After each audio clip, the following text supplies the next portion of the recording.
موعد مباراة الأهلي والاتحاد السكندري في الدوري المصري والقناة الناقلة والمعلق والتشكيل المتوقع. في البداية متابعينا الكرام ما تنسوش العمل لايك للفيديو والاشتراك بالقناة وتفعيل زر الجرس. يستعد فريق الكرة بالنادي الأهلي لمواجهة الاتحاد السكندري مساء اليوم الاثنين في اللقاء الذي يجمع بينهم في بطولة الدوري المصري الممتازة.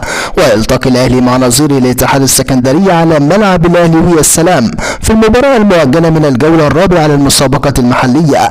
ويتصدر الأهلي جدول ترتيب الدوري المصري برصيد 15 نقطة جمعهم من 5 مباريات بالعلامة الكاملة، فيما يتواجد الاتحاد السكندري في المرتبة السادسة ب9 نقاط.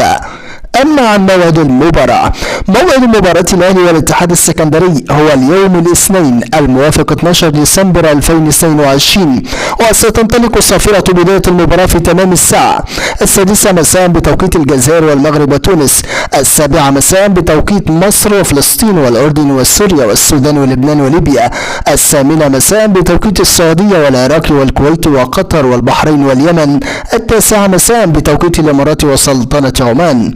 أما عن القناة الناقلة للمباراة، تذاع مباراة الأهلي والاتحاد على قناة اون تايم سبورت 1. أما عن معلق المباراة، سيتولى مهمة التعليق على أحداث المباراة المعلق المصري الشهير محمد الكواليني.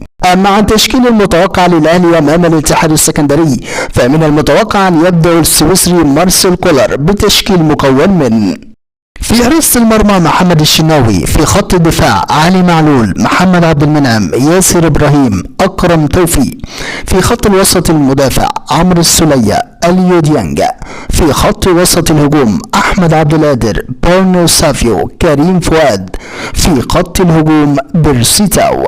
متابعينا الكرام، نحن في انتظار النتيجة. توقعاتكم عن المباراة في التعليقات، ولا بالفيديو الاشتراك بالقناة.